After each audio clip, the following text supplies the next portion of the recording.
With all that's going on around the NHL, I don't know about you guys. We've seen some big trades, and you gotta love it. Vancouver's going off. Lots of teams are going off right now. And as a Leaf fan, it kind of feels like the Leafs have just been sitting back and watching. Now, we know that Brad Trevling has a has a no. He's known around the league for certainly being a guy that's into everything, but we haven't seen that in terms of actual trades coming out. Now, there's lots of rumors that have been around exactly what the Leafs are looking for, and it's good to have good management, or at least average or above average management. I remember the management back in the day for the Leafs when they were terrible. They would need a center, and they would go and get a goalie or something. They're logically speaking, anything that they did just made almost no sense. So again, they are identifying things that they logically need and are moving towards solutions. That's excellent.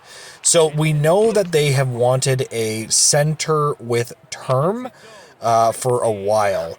And there's a bunch of names out there. I've talked about possibly at least maybe even getting like a Ryan Strome or something like that. I'm going to be real. The number one on my list personally would be Dylan Cousins. I understand it would be kind of difficult to move money out. You could possibly trade Max Domi, and then you could give them like a top prospect and a pick or something like that. Like you could give them a lot. You could move money out, but that would be a very, very complex one. And we know that they are into Dylan Cousins as well. So that's very interesting.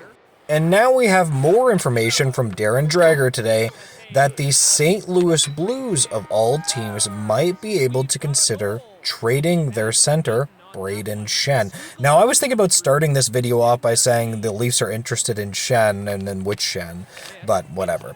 Now, of all the centers that might be available, I don't exactly love this one necessarily. Now, I know he's a Cup champion.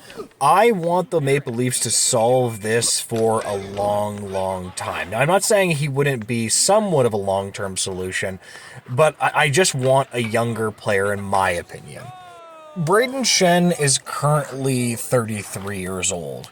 So when you get a Braden Shen, you kind of know exactly what you're going to get there, if you understand what I mean. I want a player that if they get him, he can grow, or he can, this is why Dylan Cousins would be so perfect, because he's young, he's right-hand shot, he's got size, he's proven that he can score at a top-line ability. For example, if John Tavares starts to age throughout when his next contract, who can step in there? Dylan Cousins can easily step into that position and probably look pretty damn good. So this is why I'm such an advocate for them getting Dylan Cousins, because it solves so many issues. Braden Shen is 33 years old. He's getting paid 6.5. He's got about 3 years left, so that would take him to about 36 years old. We are getting him at his very, very, very late prime, where he's going to be past his mid-30s.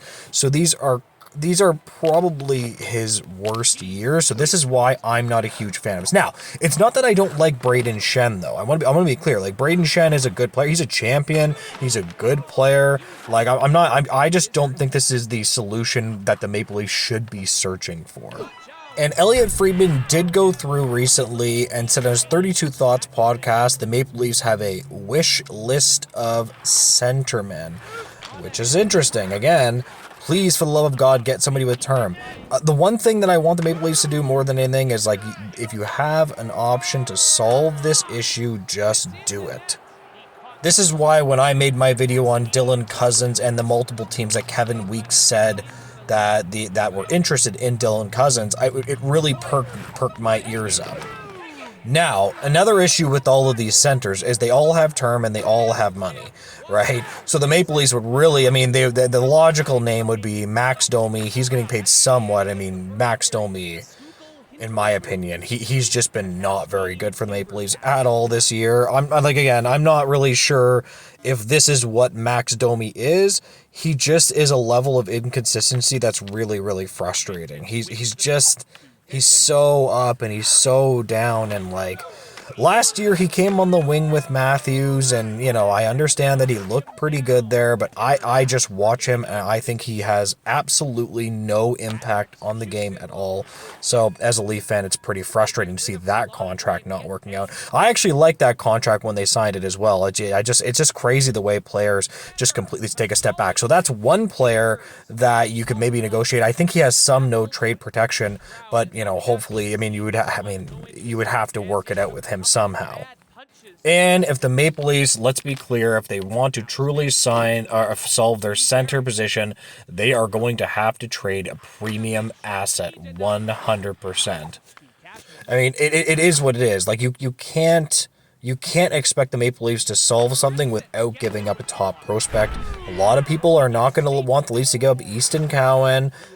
I'm telling you, if you try to get Dylan Cousins, that's the first name that's going to come up. They're going to want the Maple Leafs top prospect, and I completely understand why. And I would personally be willing to add him into the discussion.